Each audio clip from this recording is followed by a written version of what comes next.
าร์ทนี้จะเป็นบทสรุปในเรื่องของการถอดบทเรียนจากคนที่สำเร็จในระดับโลกนะครับหากเรามาสังเกตกันอีกครั้งหนึ่งครับถ้าคุณผู้ฟังยังจำพาร์ทแรกได้จะมีหลายความคิดมากที่คนสำเร็จมักจะมีคล้ายๆกันและถ้าเรามีความคิดแบบนั้นเหตุผลอะไรที่เราจะไม่ประสบความสำเร็จจริงไหมครับความสำเร็จเป็นเรื่องของการลงมือทำให้เกิดผลลัพธ์ส่วนการลงมือทำมันก็เริ่มต้นมาจากความคิดนั่นเองผมจะทำให้คุณผู้ฟังมีความคิดอย่างคนสำเร็จครับในเอพิโซดนี้เราจะมาเรียนรู้กับหนังสือเล่มนี้กันอีกครั้งหนึ่ง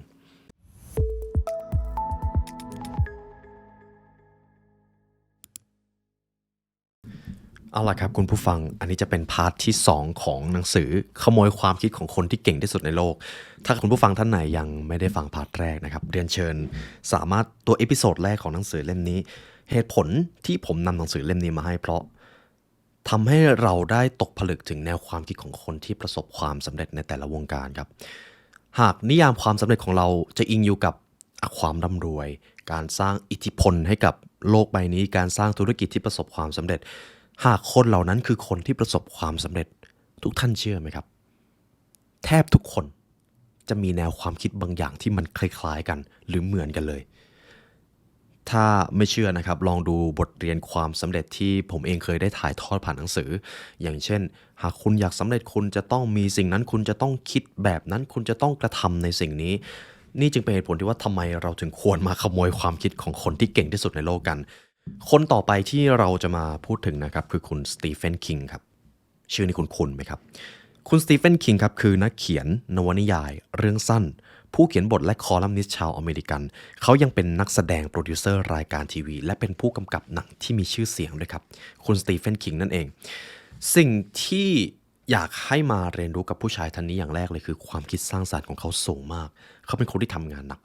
ดังนั้นเริ่มต้นที่ข้อที่1พรสวรรค์ไม่ได้การันตีความสำเร็จไม่ว่าคุณผู้ฟังจะเชื่อว่าพรสวรรค์มีจริงหรือไม่มีจริงมันก็ไม่ใช่สิ่งที่การันตีความสำเร็จครับสิ่งนั้นคืออะไรครับที่มันการันตีความสำเร็จเราอาจจะเรียกว่าความมุมานะหรือพรแสวงคนมากมายมีพรสวรรค์ครับทุกท่านเชื่อไหมครับเราทุกคนจริงๆมีพรสวรรค์อยู่แต่มีเพียงแค่คนส่วนหนึ่งที่ค้นพบและรู้จักพรสวรรค์ของตัวเองแต่ถามว่าคนที่คิดว่าตัวเองมีพรสวรรค์และโดยเฉพาะอย่างยิ่งเขาอาจจะรู้สึกว่าเขาเหนือกว่าคนอื่นคนเหล่านั้นจะประสบความสำเร็จแบบ 100% หรือไม่ก็อาจจะไม่เสมอไปครับเพราะไม่มีอะไรที่การันตีว่าคนที่มีพรสวรรค์จะประสบความสำเร็จความสำเร็จขึ้นอยู่ที่พรสวรรค์เพียงแค่ 1% เท่านั้นครับซึ่งมันน้อยมากและไอ้เจ้า 99% มันมาจากไหนมันมาจากความมุ่งมั่น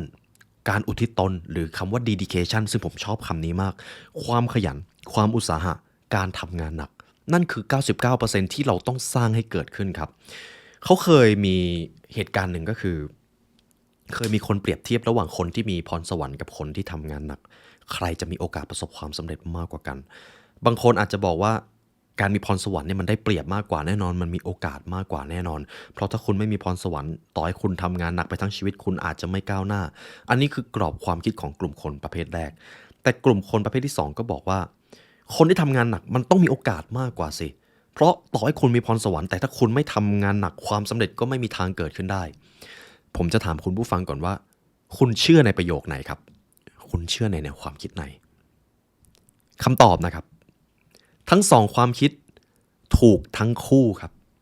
เป็นไงครับพีคไหมครับถูกทั้งคู่เลยเพราะพรสวรรค์ที่ไร้ซึ่งการทำงานหนักย่อมเปล่าประโยชน์และการทำงานหนักโดยไร้ซึ่งพรสวรรค์หรือการรู้จักตัวเองก็อาจจะเปล่าประโยชน์คนที่คิดว่าตัวเองมีพรสวรรค์แล้วจะอยู่อย่างเกลียดคร้านก็ไม่สำเร็จส่วนคนที่ได้แต่ก้มหน้าก้มตาทำงานหนักมาเป็น10 ปีแต่ยังไม่ไปถึงไหนก็อาจจะไม่ใช่เพราะว่าเขาทำงานไม่หนักพอแต่อาจจะเป็นเพราะเขายังไม่ได้ใช้ศักยภาพจริงๆของตัวเองมากพอดังนั้นอาจจะย้ำได้ว่าจริงๆเราทุกคนมีพรสวรรค์บางอย่างซ่อนอยู่นะครับนี่คือบทเรียนแรกนะครับเพียงแค่พรสวรรค์ก็ไม่ได้การันตีความสำเร็จเสมอไปการรู้พรสวรรค์เป็นเรื่องที่ดีแต่อย่าลืมตัวแฟกเตอร์ 99% นั้นด้วยความมุมานะนั่นเองข้อที่2ครับใช้ความหวังแทนที่ความกลัวมนุษย์ทุกคนมีความกลัวเพราะเรามีสิ่งที่เรียกว่า worry detector นะครับผมไม่รู้จะแปลไทยยังไงจริงๆถ้าแปลคร่าวๆก็คือตัวตรวจจับความวิตกกังวลซึ่งเป็นสิ่งที่ถูกตกทอดมาจากบรรพบุรุษของเราคุณผู้ฟังจะสังเกตว่า ความกลัวมันมักจะมีอิทธิพลกับจิตใจของเรามากกว่าความหวังหรือความสุขเพราะเราคือผลผลิตจากบรรพบุรุษที่ระแวงเขาเลยมีชีวิตรอดเราเลยเป็นลูกหลานของเขาเราเลยได้ body detector มานั่นเองวิธีการเอาชนะความกลัวจริงๆมันสำคัญนะครับในทุกวันนี้เพราะคุณไม่จำเป็นต้องหนีสัตว์ป่าเหมือนเมื่อก่อนอีกแล้วคุณไม่ต้องเจอโรคภัยไข้เจ็บที่มันโหดร้ายเหมือนเมื่อก่อนแต่ความที่เป็น body detector นั้นมันยังอยู่มันจึงอาจกำลังกลายเป็นอุปสรรคของเราวิธีที่ดีที่สุดในการเอาชนะเจ้าความกลัวนั้นคืออะไรรู้ไหมครับ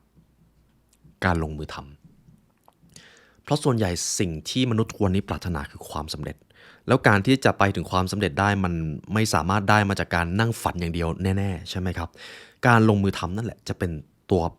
แปรที่สำคัญมากแต่หลายครั้งที่เราไม่ลงมือทำในสิ่งที่มันสำคัญเพราะเรากลัวความกลัวจะน่ากลัวที่สุดคือช่วงเวลาที่คุณจินตนาการถึงมันครับและถ้าลองสังเกตดูช่วงเวลาไหนที่คุณผู้ฟังเริ่มไปลงมือทำคุณจะเริ่มไม่กลัวคุณจะเริ่มมองเห็นโอกาสคุณจะเริ่มรู้สึกได้ถึงความหวังมากขึ้นดังนั้นย้ำอีกครั้งนี่คือวิธีการแก้ความกลัวที่ดีที่สุดและมันจะทำให้คุณก้าวหน้าและเติบโตในชีวิตนั่นคือการลงมือทำก่อนที่จะลงมือทำในสิ่งใดๆก็ตามคุณสามารถเลือกจินตนาการได้ถึง2อย่าง1คืออุปสรรคกับ2คือโอกาสผมจะขอนำบทเรียนจากหนังสือเล่มหนึ่งมานะครับของคุณ T. Harv Eker The Secret of Millionaire Mind คนรวยมองหาโอกาสส่วนคนจนสนใจแต่อุปสรรคและปัญหาดังนั้นหากคุณอยากประสบความสำเร็จและร่ำรวยในชีวิตคุณควรโฟกัสที่อะไรครับโอกาสใช่ไหมครับโอกาสความก้าวหน้าการเติบโตที่ใดมีปัญหาที่นั่นจะมีโอกาสเสมอดังนั้นลองจินตนาการถึงภาพของความสำเร็จทุกอย่างที่มันเป็นพลังบวกให้คุณทุกอย่างที่มันดีสำหรับคุณและคุณหวังว่าอยากจะให้มันเกิดขึ้นค่อยๆสร้างความเชื่อมั่นในความหวังนั้นเชื่อว่ามันจะเป็นจริงเชื่อว่ามันจะเกิดขึ้นขอให้คุณเชื่อว่ามันจะเป็นจริงเชื่อว่ามันจะเกิดขึ้นและเชื่อว่ามันจะเป็นไปได้เพราะถ้าคุณเชื่อว่ามันเป็นไปไม่ได้สิ่งที่คุณเชื่อมันก็จะถูกต้องอยู่แล้วครับดังนั้นลองสังเกตดูว่าช่วงเวลาไหนที่คุณกลัวคุณกำลังโฟกัสสิ่งที่เป็นอุปสรรคอยู่หรือเปล่านี่คือบทเรียนที่ผมนำมาจากคุณสตีเฟนคิงนะครับคนต่อไปที่ผมจะพูดถึงครับเป็นอีกท่านหนึ่งที่เขียนหนังสือแล้วพัฒนาชีวิตเรามาหลายคนเยอะมากผมเองก็เป็นหนึ่งในนั้นด้วยครับไบรอัน เทซี่ครับคุณไบรอัน เทซี่นะครับคือผู้ประกอบการนักเขียนและนักพูดชาวแคนาดาเขาเคยเขียนหนังสือเล่มหนึ่งที่ดังมากก็คือ21 on goals นะครับ21 กฎการตั้งเป้าหมายที่ใช้ได้ตลอดชีวิตนี่คือหนึ่งในหนังสือที่ผมชอบมากของผู้เขียนท่านนี้เรามาดูกันว่าหากเราจะมาถอดบทเรียนความสำเร็จของเขาเราต้องรู้อะไรบ้างข้อที่1ครับคุณผู้ฟังอยากก้าวหน้าในชีวิตไหมครับถ้าคุณอยากก้าวหน้าคุณก็ต้องกล้าทำสิ่งใหม่ๆเพราะความก้าวหน้าคือการเปลี่ยนแปลงคุณไม่สามารถสร้างผลลัพธ์ใหม่ๆได้จากการกระทำสิ่งเดิมๆเท่านั้นเลยครับดังนั้นอยากสำเร็จอยากก้าวหน้าอยากร่ำรวยอยากมั่งคั่งก็อย่าได้ทำแต่สิ่งเดิมๆเขาบอกว่าเป้าหมายของการลองทำสิ่งใหม่ๆไม่จำเป็นต้องเป็นความสำเร็จครับคุณผู้ฟังทุกๆครั้งที่คุณได้ทำอะไรไม่จำเป็นเลยที่คุณต้องสำเร็จ100%บางครั้งคุณอาจจะมีล้มบ้างและเชื่อเลยครับคุณล้มแน่ๆแต่มันอาจเป็นแค่การเรียนรู้และการหาสิ่งที่เรียกว่าประสบการณ์คำว่าประสบการณ์เป็นอะไรที่ศักดิ์สิทธิ์มากนะครับมันศักดิ์สิทธิ์อย่างยิ่งกับความสำเร็จของคุณหากคุณเรียนรู้ทุกอย่างแต่ยังขาดประสบการณ์บางทีมันอาจจะหมายความว่าคุณมีความรู้เยอะอยู่แล้วแต่คุณแค่ยังไม่ได้ไปลงมือทำความสำเร็จคือผลพลอยได้จากสิ่งที่คุณทำการลองทำสิ่งใหม่ๆไม่มีอะไรที่คุณจำเป็นต้องสูญเสียมันก็แค่การลองทำครับคุณอาจจะประสบความสำเร็จหรือความล้มเหลวแต่ที่แน่ๆคุณจะได้อะไรบางอย่างกลับมาเสมอตรงกันข้ามสมมุติถ้าคนคนหนึ่งอยากประสบความสำเร็จแต่ไม่ทำอะไรใหม่ๆเลยมันจะเป็นแบบนี้ครับการทำแต่สิ่งเดิมๆทำไปเรื่อยๆแต่ไม่มีประโยชน์อะไรเกิดขึ้นมันไม่ได้ช่วยให้คนประสบความสำเร็จมากขึ้นและที่แย่ไปกว่านั้นมันอาจเป็นการก้าวถอยหลังโดยไม่รู้ตัวซึ่งจะนำคุณไปสู่ความล้มเหลวอันนี้ผมจะขอสอดแทรกปรัชญาชีวิตอย่างหนึ่งที่ผมเองก็มีโอกาสได้เรียนรู้นะครับผมมีโอกาสได้ไปพบเจอกับเพื่อนที่มีอายุใกล้เคียงกันเลข2ต้นๆหลายคนทำงานหนักมากเลยแต่เขาก็มาใช้คำว่าพร่ำบ่นให้ฟังว่าเนี่ยเขาทำงานหนักมากเลยหามรุ่งหามค่ำแต่ทำไมไม่รวยไม่ประสบความสำเร็จเสียทีผมถามประโยคเดียวครับถามเพื่อนผมนะครับ หนังสือที่มึงอ่านล่าสุดคือหนังสือเรื่องอะไรเขาตอบไม่ได้เขาบอกเขาไม่ได้ไปเรียนรู้อะไรเลยเขาทำงานหนักอย่างเดียวเลยผมก็เลยตอบไปเลยนั่นแหละคือเหตุผลที่มึงยังจนอยู่อันนี้คือผมพูดกับเพื่อนผมนะครับซึ่งมันเป็นแบบนั้นจริงๆครับคุณผู้ฟังการทำงานหนักบางทีถ้าการทำงานนั้นมันเป็นในรูปแบบของการทำซ้ำๆทำไปเรื่อยๆเหตุผลอะไรที่ AI หรือคนอื่นจะไม่มาแทนที่คุณแต่ถ้าคุณทำงานหนักแล้วก็เรียนรู้พัฒนาสติปัญญาของตัวเองร่วมไปด้วยเก็บประสบการณ์มากขึ้นโดยมีเป้าหมายว่าคุณจะประสบความสำเร็จในเรื่องอะไรยังไงวันหนึ่งคุณก็ร่ำรวยครับดังนั้นเวลามีใครมาบ่นให้คุณฟังว่าเขาทำงานหนักแต่ไม่ประสบความสำเร็จเสียทีลองถามสิ่งนี้ไปดูครับไหนหนังสือเล่มที่อ่านล่าสุดชื่อหนังสืออะไรลองสิ่งนี้ดูครับดังนั้น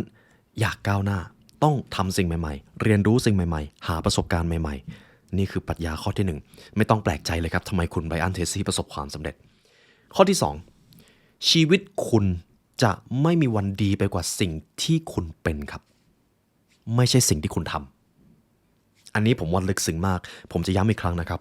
คุณจะไม่มีทางเติบโตได้ไปไกลเกินกว่าตัวตนที่คุณเป็นคำว่าตัวตนในที่นี้อาจจะเป็นนิสัยหรือคาแรคเตอร์ก็ได้เขากล่าวไว้แบบนี้นะครับมันไม่มีประโยชน์อะไรเลยที่คุณจะพร่ำบ่นกับชีวิตที่ย่ำแย่และบางครั้งมันก็ไม่เคยดีขึ้นถ้าคุณรู้ตัวว่ายังเป็นคนเดิมๆที่ย่ำแย่แต่คุณก็ไม่ได้เปลี่ยนแปลงอะไรแล้วผลลัพธ์ที่มันเปลี่ยนไปมันจะตามมาได้อย่างไรในเมื่อคุณไม่ได้ทำอะไรใหม่ๆเลยไม่ว่าคุณจะเสแสร้งว่าคุณไม่รู้หรืออ้างว่าคุณคู่ควรที่จะได้รับสิ่งกว่านี้สุดท้ายแล้วการกระทำหนึ่งที่เสียเวลาคือการโทษโชคชะตาโทษสิ่งนั้นสิ่งนี้ว่าทำไมมันต้องทำให้ชีวิตคุณเป็นอย่างนั้นอย่างนี้คุณไม่ทำอะไรเลยแล้วกลับหวังว่าสักวันโชคชะตาจะช่วยชีวิตคุณดีขึ้นนั่นคือตัวตนที่แย่ที่สุดเท่าที่คุณจะเป็นได้และคุณจะไม่มีทางไปได้ไกลเกินกว่าตัวตนนั้นเลยเป็นไงบ้างครับเห็นไหมครับเรื่องของความสำเร็จมันขึ้นอยู่กับตัวตนครับโชคชะตาไม่ได้มีส่วนกำหนดชีวิตของคุณมันมีเพียงแค่ส่งเหตุการณ์บางอย่างมาให้คุณเจอส่วนคุณจะเปลี่ยนมันให้กลายเป็นโชคดีหรือโชคร้ายต่อจากนั้นไม่ใช่เรื่องของโชคชะตาแล้วครับเป็นเรื่องของคุณมันเป็นเพราะตัวเราเองทั้งสิ้นโชคอาจจะหยิบยื่นความยากจนมาให้คุณในช่วงแรกแต่คุณจะไม่ทำอะไรกับมันเลยมันก็จะยังเป็นความยากจนอยู่วันยันค่ำมันแค่ยื่นมาให้คุณครับโชคชะตาแค่ยื่นบางอย่างมาให้คุณแต่มันไม่ได้ขังคุณไว้นะครับดังนั้นคุณทำได้ครับอย่ามัวโทษโชคชะตาว่ามันทำให้ชีวิตคุณแย่หรือมัวแต่หวังว่าโชคชะตาจะช่วยให้ชีวิตคุณดีขึ้นความเปลี่ยนแปลงในชีวิตคนเราไม่เคยเกิดขึ้นเพราะโชคแต่เกิดขึ้นเพราะเราเองถ้าอยากให้ชีวิตดีขึ้นเราก็ต้องเปลี่ยนแปลงตัวเองนั่นเองครับพัฒนาตัวเองพัฒนาตัวเองและพัฒนาตัวเองอย่างที่ทุกท่านกำลังทำอยู่ตอนนี้มันก็คือหนึ่งในวิถีของการพัฒนาตัวเองครับผมจะอธิบายสั้นๆคือถ้าลองสังเกตดีๆวินาทีนี้กับวินาทีแรกที่ทุกท่านฟังคลิปนี้คุณได้เกิดการเชื่อมโยงเซลล์เมมเบรนหรือเซลล์ประสาทบางอย่างในสมองยิ่งคุณซึมซับความรู้สมองเซลล์ที่มันทำเกี่ยวกับเรื่องการพัฒนาตัวเองมันก็จะแข็งแกร่งมากขึ้นส่วนเซลล์สมองในเรื่องของการพร่ำบ่นการ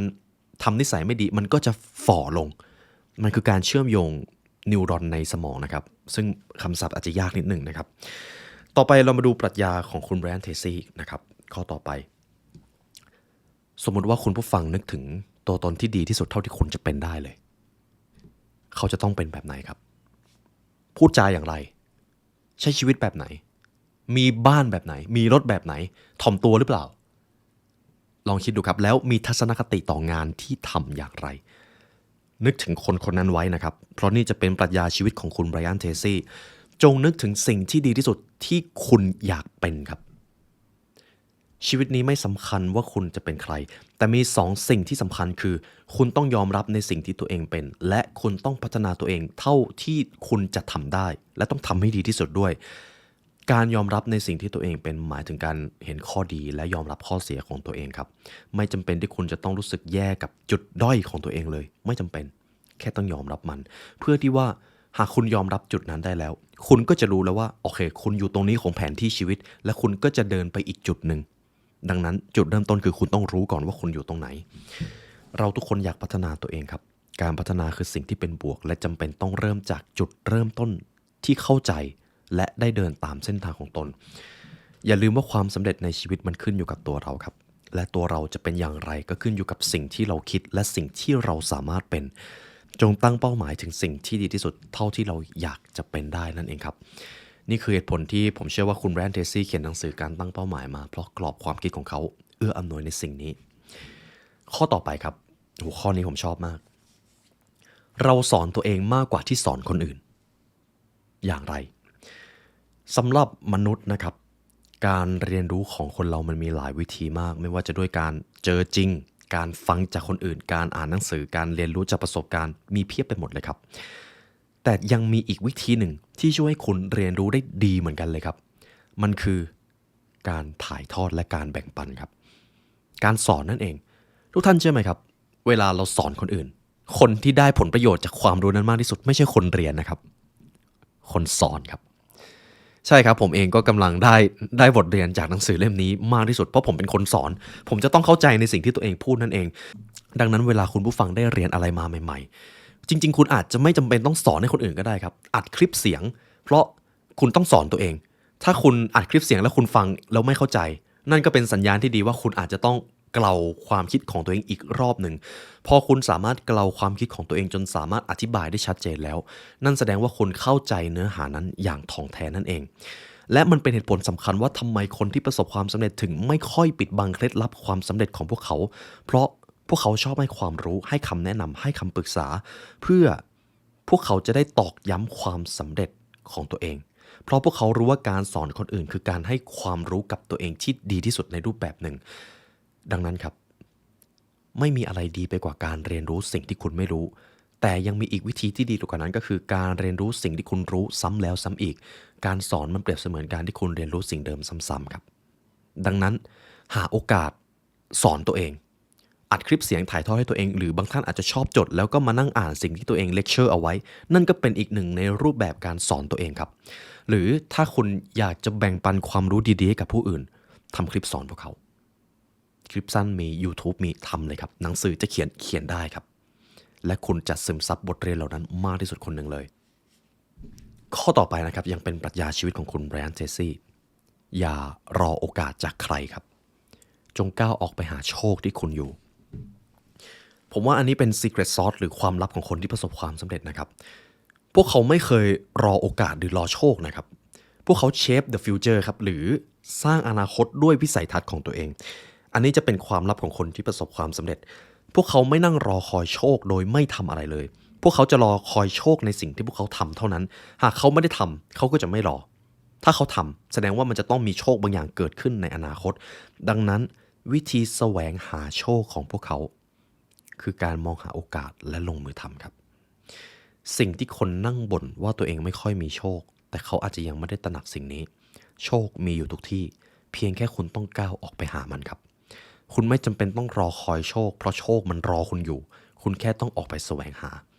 เท่านั้นเลยครับอันนี้เป็นอีกปรัชญาหนึ่งที่จะทำให้คุณผู้ฟังประสบความสำเร็จและต่อไปจะเป็นปรัชญาข้อสุดท้ายของคุณไบรอัน เทซี่ข้ออ้างและข้อแก้ตัวคือสาเหตุของความล้มเหลวครับทุกท่านเชื่อไหมครับสมมุติถ้าคุณไปเจอใครสักคนและเขากำลังเจอปัญหาแล้วอยู่ดีๆเขาพร่ำบ่นไม่หยุดแล้วเขาก็มีข้ออ้างนานับประการเลยคุณสามารถบอกเขาไปตรงๆเลยว่าเรารู้แล้วว่าทำไมคุณถึงยังไม่ประสบความสำเร็จบอกไปแค่นั้นพอครับเพราะการพร่ำบ่นหรือการอ้างหาข้อแก้ตัวมันเป็นปัจจัยสำคัญมากที่ทำให้มนุษย์ไม่ประสบความสำเร็จเพราะมันต้องใช้พลังงานนะครับในการพร่ำบ่นแล้วในช่วงเวลาที่เราบ่นคนสำเร็จเขาเอาเวลานั้นไปหาโอกาสได้นับไม่ถ้วนเลยครับถ้าคุณไปพูดคุยกับคนที่ถังแตกยากจนไม่ประสบความสำเร็จเสียทีคำว่ายากจนในที่นี้คือยากจนทางความคิดนะครับสิ่งเดียวที่เราจะได้ยินจากคนเหล่านั้นก็คือข้ออ้างและข้อแก้ตัวเช่นก็ชีวิตนี้ต้องรับผิดชอบเยอะนี่ก็ไม่มีเวลาเลยก็ทำงานมันก็เหนื่อยอยู่แล้วจะเอาเวลาไหนไปพัฒนาตัวเองข้ออ้างเพียบครับผมเคยบอกกับคนใกล้ตัวแบบนี้บ่อยๆเลยว่ารู้แล้วทำไมไม่ประสบความสำเร็จเสียทีมันเป็นแบบนั้นจริงๆครับเพราะคนที่ไม่สำเร็จจะมีข้ออ้างมากมายที่จะบอกว่าทำไมพวกเขาถึงยังไม่เปลี่ยนแปลงตัวเองสักทีพวกเขามีข้อแก้ตัวนับไม่ถ้วนแต่ความจริงก็คือพวกเขาไม่ได้เปลี่ยนแปลงอะไรในการกระทำของตัวเองเลยซึ่งต้องยอมรับก่อนว่าบางครั้งมันก็ฟังดูเจ็บปวดแต่มันคือความจริงครับความจริงเท่านั้นเลยครับดังนั้นการกล่าวโทษสิ่งอื่นหรือหาเหตุผลมาอธิบายถึงความยากลำบากยากจนและล้มเหลวในชีวิต มันไม่ได้ทำให้คุณหลีกหนีจากความยากจนเลยมันอาจจะทำให้คุณหลีกพ้นจากความรู้สึกผิดได้แต่คุณย่อมไม่สามารถหนีพ้นผลลัพธ์ในชีวิตที่เกิดขึ้นจากการกระทำของตัวเองไปได้ดังนั้นครับหากคุณอยากสำเร็จสั้นๆนะครับข้ออ้างหรือข้อแก้ตัวในชีวิตต้องถูกขจัดออกไปอย่าได้เผลอพร่ำบ่นเด็ดขาดหรือถ้าบ่นจงรีบเปลี่ยนเรื่องที่พูดไปเป็นการหาโอกาสหรือแนวทางการแก้ปัญหามันมีทริคในการแก้เท่านี้ครับคุณต้องกล้าเผชิญหน้ากับความจริงว่าอะไรคือสาเหตุที่ทำให้คุณล้มเหลวเช่นสมมติคุณผู้ฟังเจอปัญหาชีวิตนี้เอ๊ะเราไปทำอะไรทำไมมันถึงเกิดปัญหานี้แล้วถ้าจะป้องกันหรือแก้ปัญหานี้ทำยังไงกันดีเพียงแค่เปลี่ยนคำถามคุณก็เปลี่ยนจากการบ่นไปเป็นหาโอกาสแล้วครับมันง่ายๆแค่นั้นเองอยู่ที่ว่าจะทำหรือไม่ทำถ้าคุณสามารถมองหาโอกาสท่ามกลางปัญหาได้ยังไงครับคุณก็เปลี่ยนความล้มเหลวในชีวิตเป็นความสำเร็จได้อันนี้ผมเติมพันเอาละครับคุณผู้ฟังเราจะจบบทเรียนของคุณไบรอันเทซี่ไว้เท่านี้นะครับเรามาที่คนต่อไปโทนี่โรบินส์ครับคนนี้เป็นอีกหนึ่งคนที่ผมชื่นชอบมากนะครับผมได้แรงบันดาลใจมาจากผู้ชายท่านนี้บ่อยมากคุณโทนี่โรบินส์คือครูผู้ฝึกสอนด้านการใช้ชีวิตครับนักเขียนและนักพูดด้านการสร้างแรงจูงใจชาวอเมริกันถ้าคุณผู้ฟังชอบดูคลิปสั้นแนวให้แรงบันดาลใจจะเห็นผู้ชายท่านนี้บ่อยเขาเป็นที่รู้จักกันดีจากหนังสือ Unlimited Power และก็ Awaken the Giant Within ครับโอ้ชื่อหนังสือน่าอ่านมากถ้ามีโอกาสเดี๋ยวผมไปหามาอ่านนะครับมาดูกันว่าหากเราต้องถอดบทเรียนความสำเร็จจากคนคนนี้เขาจะส่งต่ออะไรให้เราได้ข้อที่ 1ถ้าคุณอยากเปลี่ยนแปลงชีวิตคุณต้องกล้าทำสิ่งนี้ตัดสินใจครับตัดสินใจหรือคำว่า decision นั่นเองการตัดสินใจพูดเหมือนง่ายนะครับแต่สำหรับบางคนมันอาจจะเป็นเรื่องที่ยากที่สุดในชีวิตก็ได้โดยเฉพาะอย่างยิ่งการตัดสินใจในทางเลือกที่มันมีอิทธิพลกับอนาคตแต่การตัดสินใจคือนอกเหนือจากว่าคุณจะทำอะไรแล้วในอีกนัยยะหนึ่งมันคือการเลือกว่าคุณจะไม่ทำอะไรด้วยไม่ว่าจะเป็นเรื่องใหญ่ๆหรือเรื่องเล็กๆเราต้องตัดสินใจบางครั้งเราอาจจะลังเลยิ่งถ้าเป็นเรื่องใหญ่ๆใช่ไหมครับคำถามก็คือเราจะมีโอกาสดีๆในชีวิตได้อย่างไรถ้าเราไม่กล้าตัดสินใจเราจะรับโอกาสดีๆในชีวิตได้อย่างไรถ้าเราไม่กล้าตัดสินใจเราจะเปิดรับสิ่งที่มันสร้างโอกาสในชีวิตได้อย่างไรถ้าเราไม่กล้าตัดสินใจเห็นอะไรไหมครับโอกาสในชีวิตจะมีค่าก็ต่อเมื่อคุณกล้าตัดสินใจถ้าคุณไม่กล้าตัดสินใจก็คือคุณพลาดโอกาสที่จะได้เปลี่ยนแปลงตัวเองให้ดีขึ้นหรือสูญเสียโอกาสที่อาจจะมาแล้วเราไม่ได้เจออีกเลยเพียงแค่ว่าคุณไม่ตัดสินใจดังนั้นจุดเริ่มต้นที่แท้จริงของการเปลี่ยนแปลงชีวิตไม่ใช่โอกาสที่คุณเจอครับแต่มันคือการตัดสินใจสมมุติตอนนี้ผมมีชีวิตที่ย่ำแย่อยู่และผมอยากเปลี่ยนแปลงชีวิตง่ายๆครับตัดสินใจเลยหลังจากนี้ผมจะไม่ใช้ชีวิตแบบเดิมผมตัดสินใจแล้วผมก็ลงมือทำมันเริ่มต้นมาจากการตัดสินใจถ้าเราตัดสินใจออกไปหาโอกาสด้วยตัวเองมันก็คือการสร้างโอกาสให้ตัวเองหรือถ้าจู่ๆมีคนมาเสนองานที่ดีกว่าให้คุณทำแล้วคุณไม่ตัดสินใจทำมันก็ไม่ต่างจากการที่คุณมีโอกาสแต่คุณพลาดมันไปเปรียบเสมือนรถเมล์แห่งโอกาสผ่านมาครับแล้วคุณก็ไม่ขึ้นเพียงเพราะว่าลังเลอ่ะคุณจะทำได้เหรอคุณมัวแต่ลังเลสงสัยโอกาสมันมีเวลาเป็นตัวแปรสำคัญครับและเวลาไม่เคยคอยใครดังนั้นครับการเปลี่ยนแปลงในชีวิตขึ้นอยู่กับการตัดสินใจของท่านจงกล้าตัดสินใจแม้ความไม่แน่นอนของสิ่งที่รออยู่ข้างหน้ามันจะดูน่ากลัวเหลือเกินแต่เชื่อเถอะครับความแน่นอนของสิ่งที่จะเป็นเช่นเดิมตลอดไปนั้นน่ากลัวยิ่งกว่าโดยเฉพาะอย่างยิ่งถ้าชีวิตคุณย่ำแย่อยู่แล้วและถ้าชีวิตคุณต้องย่ำแย่อยู่อย่างนั้นแน่นอนตลอดไปอันนั้นมันน่ากลัวกว่าจริงไหมครับนี่คือบทเรียนข้อที่ 1บทเรียนข้อที่ 2ของคุณโทนี่โรบินส์ครับโปรดอย่าใช้ชีวิตอย่างขาดพลังมนุษย์ทุกคนจำเป็นต้องใช้ชีวิตครับเพราะเกิดมาแล้วก็ต้องพยายามมีชีวิตอยู่จนกระทั่งเราไม่ได้อยู่บนโลกนี้แต่ถึงอย่างไรก็ตามชีวิตจะมีความหมายมีคุณค่าและมีสิ่งดีจะเกิดขึ้นก็ต่อเมื่อคุณมีพลังเราจะเรียกคำว่า energy หรือพลังงานกายพลังงานใจอะไรก็ได้นะครับแต่มันคือพลังที่ว่านี้เกิดจากแรงบันดาลใจหรือความปรารถนาอันแรงกล้าอย่างใดอย่างหนึ่งซึ่งทั้งสองสิ่งนี้จะทำให้คุณมีเป้าหมายในชีวิตและทำให้คุณใช้ชีวิตในแต่ละวันได้อย่างมีพลังกระตือรือร้นและที่สำคัญคุณจะมีความสุขครับมนุษย์ที่ขาดพลังคือมนุษย์ที่มีแต่ความทุกข์อยู่กับความหดหู่และก็ไม่ได้คิดจะพัฒนาตัวเองให้ดียิ่งขึ้น ผมจะไม่ยอมให้คุณผู้ฟังไปอยู่แบบนั้นแน่ๆดังนั้นอย่าใช้ชีวิตไปวันๆอย่างขาดพลังถ้ายังขาดพลังอยู่ลองถามตัวเองว่าชีวิตนี้คุณมีเป้าหมายอะไรคุณต้องการอะไรและอะไรที่คุณจะไม่ต้องการและไม่ทำมันคือการกลับมารู้จักตัวเองมากขึ้นถ้าคุณมีเป้าหมายคุณจะรู้ว่าคุณจะตื่นมาทำไมถ้าคุณมีปณิธานคุณจะรู้ว่าคุณจะใช้ชีวิตในแต่ละวันอย่างไรดังนั้นครับคุณผู้ฟังเรียบง่ายครับคนส่วนใหญ่ที่ไม่ประสบความสำเร็จไม่ใช่เพราะพวกเขาเกียจคร้านแต่พวกเขายังไม่มีเป้าหมายที่สร้างแรงบันดาลใจให้กับตัวเองมากพอดังนั้นลองเริ่มจากการตั้งเป้าหมายจากแรงบันดาลใจที่คุณมีเชื่อเถอะครับอะไรที่คุณชอบทำได้เป็นวันเป็นคืนโดยไม่ต้องมีใครมาบังคับอะไรที่มันบันดาลใจให้คุณอยากเปลี่ยนแปลงตัวเองบ่อยเหลือเกินนั่นแหละครับคือสิ่งที่มันอาจจะเชื่อมโยงกับเป้าหมายของคุณอยู่เท่านั้นเลยครับลองค้นหาเป้าหมายที่เป็นแรงบันดาลใจให้เจอนะครับผมเชื่อว่าถ้าตั้งใจหาจริงๆยังไงก็เจอครับเอาละครับบทเรียนข้อต่อไปของคุณโทนี่โรบินส์ครับเราไม่เคยล้มเหลวถ้าเราไม่คิดเช่นนั้นคนที่ประสบความสำเร็จนะครับถ้าเราไปดูจริงๆเขาผ่านความล้มเหลวมาเยอะมากนะครับบางความล้มเหลวก็คือถ้าเขาไม่บอกเราจะไม่มีทางจินตนาการได้เลยดังนั้นทุกสิ่งที่คนเหล่านั้นล้มเหลวหากเรามองกลับไปเขาวันนี้เขาประสบความสำเร็จเราก็คงไม่มองว่าประสบการณ์ที่เขาได้ผ่านมามันคือความล้มเหลวมันมีแต่ผลลัพธ์ใช่ไหมครับถ้าคุณทำบางสิ่งแล้วไม่สำเร็จไม่ได้หมายความว่าคุณล้มเหลวคุณจะล้มเหลวก็ต่อเมื่อคุณเลือกที่จะไม่เรียนรู้อะไรจากมันแล้วก็ปล่อยให้การพ่ายแพ้นั้นเป็นการยอมแพ้ความล้มเหลวเป็นเพียงแค่ความคิดคนที่คิดว่าตัวเองล้มเหลวไม่ว่าเขาจะทำอะไรผลลัพธ์มันก็จะ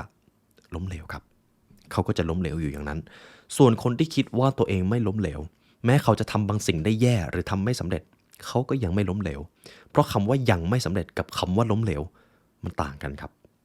คำว่ายังไม่สำเร็จมันหมายความว่าคุณยังมีโอกาสและมีความสามารถที่จะพยายามทำต่อจนสำเร็จได้มันเป็นความคิดที่น่าสนใจมากนะครับกลายเป็นจุดกำเนิดของ growth mindset และ fixed mindset มันเป็นความคิดที่ว่าคนเราไม่ว่าจะเชื่อว่าทำได้หรือทำไม่ได้ไอ้ความเชื่อนั้นมันมีอิทธิพลกับชีวิตมหาศาลเพียงแค่ว่าคำว่าทำไม่ได้กับยังทำไม่ได้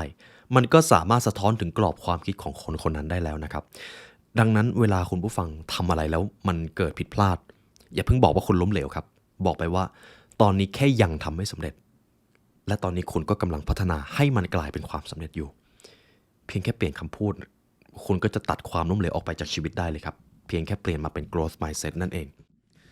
และแน่นอนครับปรัชญาข้อต่อไปของคุณโทนี่โรบินส์เป็นอีกคนหนึ่งที่พูดถึงเรื่องของ leadership ไว้เยอะพอสมควรหากพูดถึงคำว่าผู้นำนะครับหน้าที่ของผู้นำไม่ใช่แค่นำคนแต่ต้องสร้างคนครับ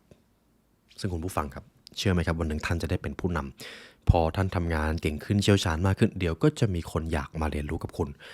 หน้าที่ของผู้นำไม่ใช่แค่การบอกว่าต้องทำอย่างนั้นต้องทำอย่างนี้แต่หมายถึงการสอนให้เขารู้จักที่จะสร้างความสำเร็จด้วยตัวเองครับเราทุกคนอยากเป็นผู้นำครับมีน้อยคนที่อยากจะเป็นผู้ตามเพราะคนส่วนใหญ่รู้สึกว่าการได้เป็นผู้นำคือมีอิสระใช่ไหมครับแต่เชื่อเถอะครับการเป็นผู้นำที่ดีมันมีเขาเรียกว่ามันมีมิติหลายอย่างที่ซับซ้อนกว่านั้นและมันต้องใช้เวลาฝึกเยอะมากๆมีผู้นำหลายคนที่ยังไม่เข้าใจครับว่าหน้าที่ของผู้นำไม่ใช่เพียงแค่การนำคนและสอนให้คนอื่นเป็นผู้ตามแต่มันคือการนำคนอื่นและสอนให้คนอื่นเป็นผู้นำผู้นำที่ยิ่งใหญ่หลายคนในโลกเขาสร้างคนเก่งๆสร้างผู้นำเก่งๆมามากมายอาจจะด้วยเพราะวิสัยทัศน์และเป้าหมายในการสร้างคนของพวกเขาผู้นำเหล่านี้ไม่ได้พอใจที่เห็นคนอื่นยอมเป็นผู้ตามเขาจะไม่พอใจเลยถ้าคนที่ตามเขาไม่ได้เก่งขึ้นไม่ได้ประสบความสำเร็จมากขึ้น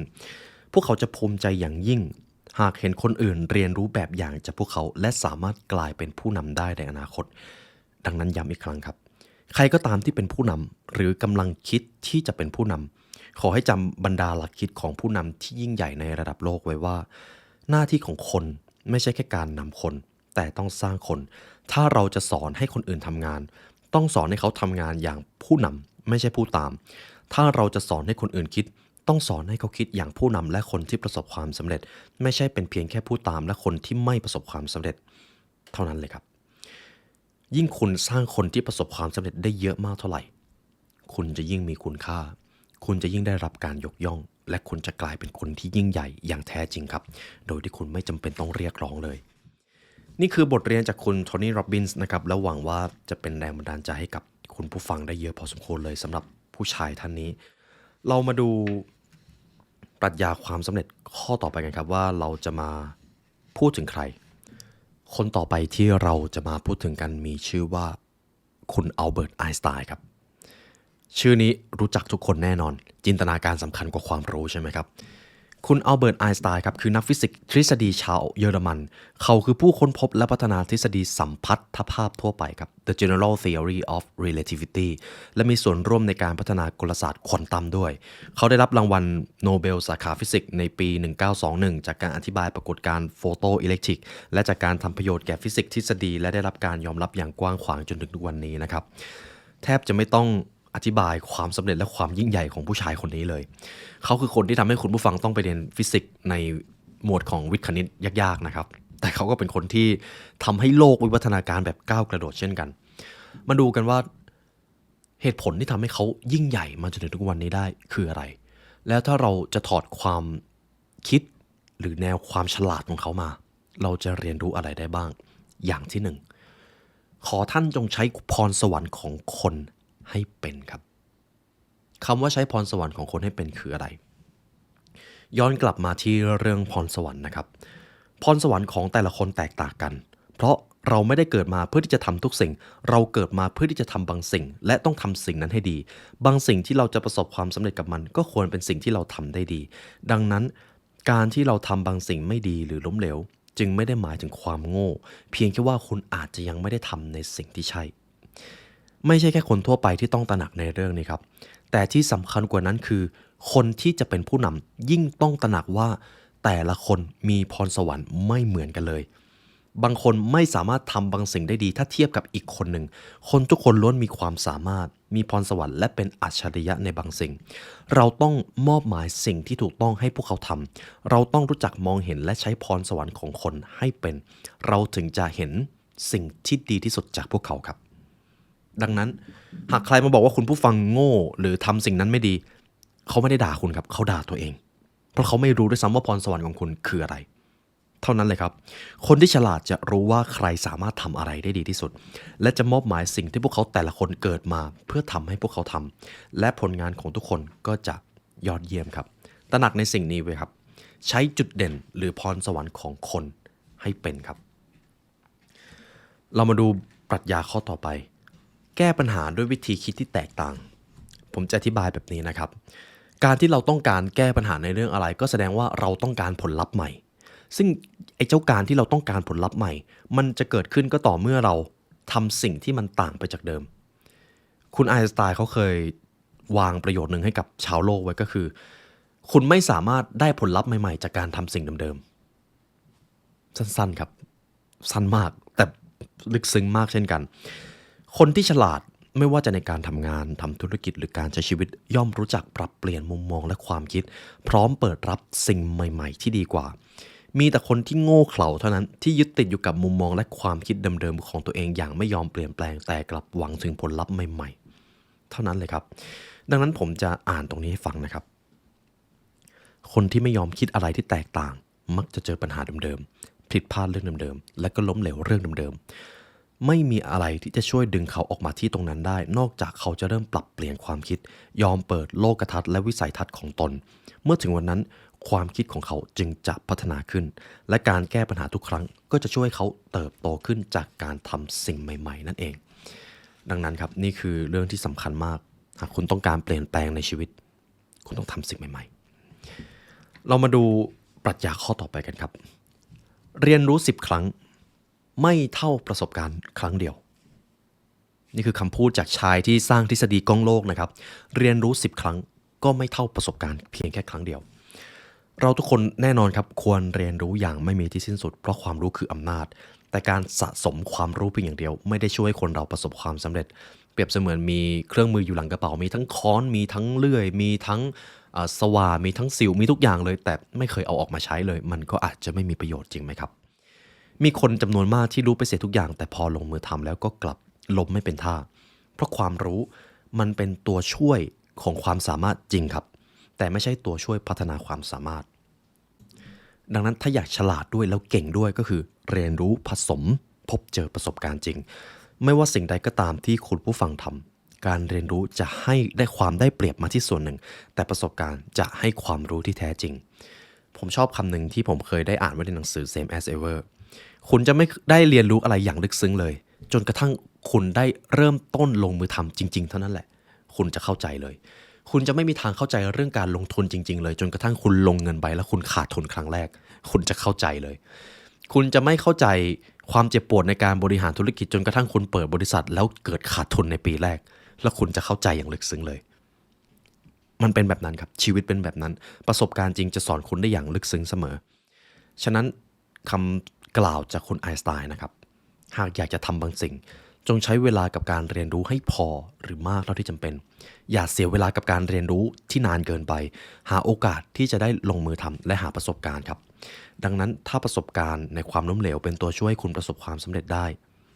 มันก็พอแล้วครับในการเก็บประสบการณ์และการเรียนรู้ปรัชญาข้อต่อไปวิชั่นหรือที่แปลว่าวิสัยทัศน์นะครับวิสัยทัศน์ในการป้องกันปัญหาดีกว่าวิสัยทัศน์ในการแก้ปัญหาครับ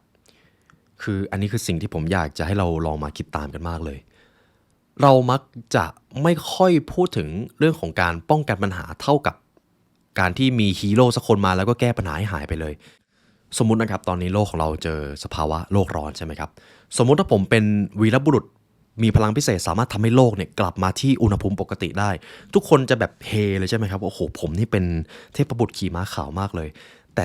เรามักจะไม่ค่อยสนใจประเภทนี้ครับสมมติผมเป็นคนเดิมเลยผมป้องกันไม่ให้โลกเนี่ยเจอสภาวะโลกร้อนมาเป็นร้อยเป็นพันปีซึ่งผมอาจจะทำปลูกต้นไม้หรือทำบางอย่างที่ช่วยสภาพแวดล้อมให้ดีขึ้นผมจะไม่โดนเฮเท่ากับแบบแรกครับที่ผมเป็นวีรบุรุษแล้วมาแก้ปัญหาเลยดังนั้นจริงๆแล้วเราควรให้ความสำคัญกับคนที่ป้องกันปัญหา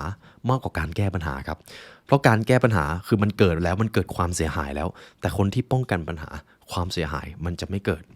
ดังนั้นนี่คือบทเรียนที่คุณไอน์สไตน์เขาได้ส่งมาให้นะครับวิสัยทัศน์ในการแก้ปัญหามันเป็นสิ่งสำคัญแต่สิ่งที่สำคัญกว่าก็คือวิสัยทัศน์ในการมองเห็นปัญหาที่อาจจะเกิดขึ้นแล้วก็รีบป้องกันมันตั้งแต่เนิ่นๆไม่ว่าคุณจะมีความสามารถแค่ไหนที่จะแก้ปัญหามันย่อมดีกว่าถ้าคุณไม่จำเป็นต้องแก้ปัญหานั้นเพราะคุณสามารถป้องกันไว้ล่วงหน้าได้นั่นเองดังนั้นครับการสร้างวิสัยทัศน์ในการป้องกันปัญหาทำได้ง่ายจากการคิดเรื่องต่างๆอย่างรอบคอบฝึกมองอะไรหลายๆด้านโดยเฉพาะอย่างยิ่งสิ่งที่คนอาจจะยังไม่ได้พูดถึงมองให้ไกลกว่าที่เป็นอยู่ถ้าคุณเล็งเห็นปัญหาที่อาจจะเกิดขึ้นได้อย่าเพียงแค่เตรียมตัวที่จะรับมือครับแต่ลองหาวิธีที่จะหลีกเลี่ยงทำอย่างไรได้บ้างล่ะที่จะไม่ให้มันเกิดขึ้นเลยเราไม่สามารถมองเห็นปัญหาได้ทุกด้านครับเพราะโลกนี้มันมีความเสี่ยงเยอะเหลือเกินแต่มันจะมีบางปัญหาที่คุณไม่จำเป็นต้องเจอก็ได้และคุณรู้วิธีป้องกันด้วยอยู่ที่ว่าคุณจะทำหรือไม่ทำนั่นเองครับย้ำอีกครั้งครับวิสัยทัศน์ในการป้องกันปัญหาสำคัญกว่าการแก้ปัญหาผมจะเอาอีกเคสสตาร์ดี้หนึ่งที่ถ้าคุณผู้ฟังฟังปุ๊บเห็นภาพเลยสุขภาพคนที่รักษาสุขภาพตัวเองมาตั้งแต่เนิ่นๆเขาจะดูมีชีวิตที่ธรรมดามากเลยเขาจะดูไม่ป่วยไม่อะไรแต่ก็ดูไม่ค่อยหวือหวาแต่ถ้าผมเป็นอีกคนหนึ่งที่ผมไม่ดูแลสุขภาพเลยแล้วปล่อยให้สุขภาพตัวเองพังแล้วก็ค่อยมาฮึดปรับสุขภาพตัวเองในช่วงเวลานั้นการที่ผมเป็นคนประเภทที่2มันเหมือนจะดูดีใช่ไหมครับแต่จริงๆเราทุกคนควรเป็นคนประเภทแรกครับดูแลสุขภาพตั้งแต่มันยังไม่เจอปัญหาเพราะถ้าการที่เราไปดูแลสุขภาพในตอนที่สุขภาพทรุดโทรมมันก็ไม่ต่างจากการทำสิ่งที่ยากในตอนที่มันจะสายเกินไปแล้วนั่นแหละครับอย่าทำอะไรจวนตัวนั่นเองปรัชญาข้อต่อไปของคุณอัลเบิร์ตไอน์สไตน์ครับคุณจะเป็นคนที่ยิ่งใหญ่เพราะสิ่งที่คุณให้ครับไม่ใช่สิ่งที่คุณรับการให้จะทำให้คุณประสบความสำเร็จมากกว่าการรับด้วยซ้ำเพราะอะไรสำหรับความคิดของคนจำนวนมากนะครับคนที่ยิ่งใหญ่คือคนที่ประสบความสำเร็จร่ำรวยและก็ได้รับการยอมรับและการยกย่องคนเหล่านั้นที่คือคนที่ยิ่งใหญ่ครับแต่ความยิ่งใหญ่ของเขาไม่ใช่เพราะสิ่งที่พวกเขามีหรือได้รับมาแต่เพราะสิ่งที่พวกเขาได้ทำและได้ให้ได้สร้างคุณค่าขึ้นมาความยิ่งใหญ่ของคนที่ประสบความสำเร็จมันคือสิ่งที่เขาให้นะครับคุณผู้ฟังฉะนั้นคนที่ยังไม่รวยหรือยังไม่ประสบความสำเร็จบางทีเราอาจจะยังไม่ได้ให้อะไรกับโลกนี้มากพอคุณไม่จำเป็นต้องรวยถึงจะให้ได้เพราะ เรื่องของความสัมพันธ์คุณให้เวลาคุณให้ความรู้สึกดีๆคุณให้แรงบันดาลใจบางทีอาจจะไม่ต้องใช้เงินสักบาทสิ่งที่คุณได้รับไม่ได้สร้างคุณค่าให้กับคุณแต่สิ่งที่คุณให้ต่างหากที่สร้างคุณค่าให้กับคุณและมันจะเป็นสิ่งที่คงอยู่ไปตลอดกาลไม่ใช่สิ่งที่คุณจะสูญเสียไปเมื่อไหร่ก็ได้เหมือนความสำเร็จหรือความร่ำรวยนะครับดังนั้นจงเป็นกีเวอร์ครับเท่านั้นเลยครับเริ่มต้นที่จะให้อะไรบางอย่างกับใครสักคนหรือกับบางสิ่งปรัชญาข้อต่อไปครับจงฉลาดพอที่จะยืนอยู่เหนือโทสะหรือความโกรธจริงๆแล้วความโกรธมันอาจจะฟังดู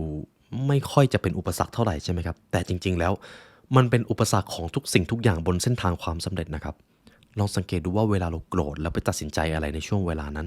เรามักจะต้องไปเสียใจกับผลลัพธ์ที่มันเกิดขึ้นทุกทีเพราะเราไม่ได้อยู่เหนือความโกรธความโกรธไม่ได้ผิดครับที่ผิดคือคุณครับ เท่านั้นเลยครับเพราะเราต่างหากที่ไม่ได้เรียนรู้ที่จะบริหารจัดการกับช่วงเวลาที่เราไม่นิ่ง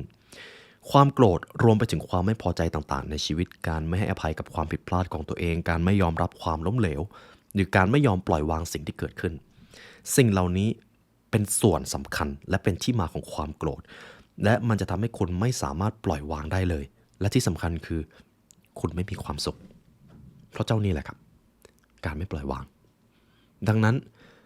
จงฉลาดพอที่จะยืนอยู่เหนือความโกรธสิ่งนี้ฝึกได้ครับคนที่อยากประสบความสำเร็จต้องตระหนักว่าการควบคุมตัวเองและการเอาชนะความโกรธเป็นเรื่องที่สำคัญวงเล็บครับมากๆครับเพราะสุดท้ายจะไม่มีใครได้รับผลกระทบความโกรธมากเท่ากับตัวท่านเองแต่เมื่อใดก็ตามที่คุณเป็นคนฉลาดพอที่จะยืนอยู่เหนือความโกรธได้คุณจะมีสมบัติล้ำค่าที่ดึงความสำเร็จมาอัตโนมัตินี่คือปรัชญาของคนอัลเบิร์ตไอน์สไตน์ผมพามาที่ปรัชญาข้อสุดท้ายนะครับอันนี้จะเป็นส่วนสุดท้ายที่ผมนำมาให้จากหนังสือเล่มนี้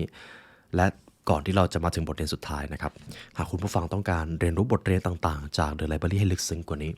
คุณผู้ฟังสามารถเรียนรู้ได้จาก Premium Content ที่เราทำไว้ในเว็บไซต์ของ The Library เลยนะครับในที่แห่งนั้นจะมีบทเรียนเนื้อหาตำราความสำเร็จและเราตั้งใจอย่างเต็มที่เพื่อที่จะถ่ายทอดบทเรียนเหล่านั้นอาจจะเป็นตำราความสำเร็จก้องโลกเรื่องราวความสำเร็จทางจิตวิทยาความเป็นมนุษย์และยังมีตำราความสำเร็จบางส่วนที่ผมไม่สามารถเอามาพูดออกสื่อได้เพราะบางตำรามันมีความดาร์กอยู่ครับและในที่แห่งนั้นเราสามารถขัดคนที่จะเข้ามาในเว็บไซต์ได้หากคุณผู้ฟังต้องการเป็นส่วนหนึ่งใน Premium Content ของพวกเราคุณผู้ฟังสามารถเข้าไปรับชมได้ที่ www.thelibrarylearn.com นะครับเดี๋ยวผมจะวางลิงก์ไว้ข้างล่างไม่ผิดหวังแน่นอนเพราะผมกับทีมงานเองก็ร่วมสร้างคอนเทนต์ที่ดีที่สุดที่จะทำให้คุณได้พัฒนาตัวเองจนสำเร็จไปไว้ในที่แห่งนั้นเรามาที่บทเรียนข้อสุดท้ายของหนังสือเล่มนี้นะครับสำหรับใครที่อยากประสบความสำเร็จเร็วฟังข้อนี้ให้ดีๆนะครับเร่งรีบเกินไปอาจไปไม่ถึงความสำเร็จเพราะอะไรรู้ไหมครับระยะทางของความสำเร็จของมนุษย์ไม่ได้ถูกกำหนดไว้แล้วไม่มีใครรู้ล่วงหน้าบางคนอาจต้องเดินทางที่ยาวไกลกว่าคนอื่นกว่าจะไปถึงความสำเร็จบางคนอาจจะเดินทางด้วยระยะทางที่ใกล้กว่าซึ่งอาจจะไม่เรียกว่าโชคดีก็ได้นะครับเพราะบางทีสำเร็จเร็วก็อาจจะล้มเหลวเร็วก็ได้บางทีสำเร็จตอนนี้เป็นหนี้ตอนหน้าก็มีให้เห็นเพียบใช่ไหมครับแต่บางคนอาจจะยอมแพ้ก่อนที่จะไปถึงจุดหมายด้วยซ้ำเพราะไม่อาจต่อสู้กับอุปสรรคได้ไหวบางครั้งเขาล้มลงแล้วก็ถอดใจไม่มีระยะทางของความสำเร็จที่มันใกล้แค่เอื้อมแน่ๆครับอันนี้คือความจริงคุณต้องเดินทางคุณต้องพร้อมและเต็มใจที่จะก้าวผ่านสิ่งที่ต้องพบเจอบนเส้นทางความสำเร็จไม่ว่าจะการเรียนรู้การสั่งสมประสบการณ์การพัฒนาตัวเองมันต้องใช้เวลาครับคนที่เร่งรีบเกินไปจะยิ่งเสียเวลามากกว่าเดิมเพราะเวลาที่จะทำอะไรแล้วหวังให้ความสำเร็จมันต้องเกิดขึ้นพรุ่งนี้ต้องเกิดขึ้นทันทีเขาจะพลาดการเรียนรู้ที่จำเป็นเขาจะไม่ได้เรียนรู้การพัฒนาตัวเองเขาจะไม่ค่อยได้เรียนรู้จากระหว่างการเดินทางหรือประสบการณ์สักเท่าไหร่เพราะเขาต้องการผลลัพธ์เลยผมเคยได้ทำปรัชญาหนึ่งใน The Philosophy นะครับที่มีผู้ชายท่านหนึ่งไปถามนักปราชญ์ว่าเนี่ยถ้าอยากเรียนรู้สิ่งนี้สำเร็จและพยายามมากเลยจะต้องใช้เวลากี่ปีนักปราชญ์ก็บอกว่า10 ปีเด็กชายคนนั้นก็พูดต่อโห10 ปีเลยเหรอมันนานมากเลยถ้าอย่างนั้นผมเพิ่มความพยายามไปมากกว่านี้เพราะผมต้องการสำเร็จในสิ่งนี้ผมจะต้องใช้เวลาอีกกี่ปีนักปราชญ์ก็ตอบ20 ปีเด็กหนุ่มก็งงครับเดี๋ยวเราพยายามขึ้นเยอะแล้วนะถ้าอย่างนั้นท่าน ผมจะอุทิศตนใช้เวลาทั้งหมดไปกับการฝึกฝนสิ่งนี้เพื่อที่จะให้เป็นยอดคนเลยผมจะต้องใช้เวลากี่ปีนักปราชญ์ท่านนั้นก็ตอบ30 ปีเด็กหนุ่มคนนั้นก็งงเลยครับท่านข้าอุตส่าห์มุมานะพยายามถึงขนาดนั้นแล้วทำไมเวลาที่จะสำเร็จมันถึงยาวไกลมากขึ้นล่ะนักปราชญ์ก็บอกว่าหากเจ้าเรียนรู้สิ่งใดสิ่งหนึ่งเพียงเพราะต้องการผลลัพธ์แล้วไม่ได้สนใจระหว่างการเดินทางเลยผลลัพธ์นั้นจะยิ่งห่างไกลจากเจ้ามากขึ้นบางครั้งการค่อยๆเติบโตการค่อยๆเรียนรู้โดยไม่เร่งรีบที่จะให้มันสำเร็จนั่นคือทางเลือกที่ดีอย่างยิ่งมันจะทำให้เจ้ามีความสุขในพัฒนาการและมีความสุขระหว่างการเดินทางนั่นต่างหากคือสิ่งที่จะทำให้เจ้าเข้าใกล้ความสำเร็จมากขึ้นดังนั้นจงอย่าเร่งรีบความสำเร็จต้องใช้เวลาอย่าไปเร่งผลไม้ให้สุกจงค่อยๆรดน้ำพรวนดินและสักวันหนึ่งเจ้าจะได้เก็บเกี่ยวผลลัพธ์ความสำเร็จนั่นเองตรงนี้อยู่ดีๆผมก็เล่านิทานให้คุณผู้ฟังแต่นิทานที่อาจจะสอนใจเราได้ตลอดกาลนะครับรวมถึงผมเองก็เป็นหนึ่งในนั้นด้วยดังนั้นคำแนะนำที่ดีที่สุดอย่างหนึ่งของคนที่ประสบความสำเร็จก็คือไม่ต้องรีบเลยครับยิ่งรีบยิ่งช้าครับยิ่งคุณอยากก้าวไปข้างหน้าเร็วเท่าไหร่คุณจะยิ่งก้าวพลาดมากขึ้นตอนนั้นและยิ่งเสียเวลามากขึ้นไปด้วยค่อยๆทำไม่ต้องรีบครับนี่ก็คือตำราความสำเร็จของ Think the Best About Success นะครับที่ผมนำมาฝากคุณผู้ฟังต้องขอบคุณผู้เขียนท่านนี้อีกครั้งหนึ่งนะครับคุณเชอร์มานเป็นผู้เขียนท่านหนึ่งที่ผมอ่านหนังสือแล้วสนุกมากเลยและเช่นเคยครับหากคุณผู้ฟังต้องการซื้อหนังสือเล่มนี้นะครับคุณผู้ฟังหาซื้อได้จากร้านหนังสือชั้นนำทั่วไปครับแนะนำให้อุดหนุนงานเขียนของนักเขียนไทยด้วยเพื่อที่ว่าผมเชื่อว่ายังไงความรู้ที่อยู่ในหนังสือจะไม่มีวันตายและ The Library เองก็ต้องการส่งต่อความรู้เหล่านั้นให้คุณผู้ฟังเราเชื่อใน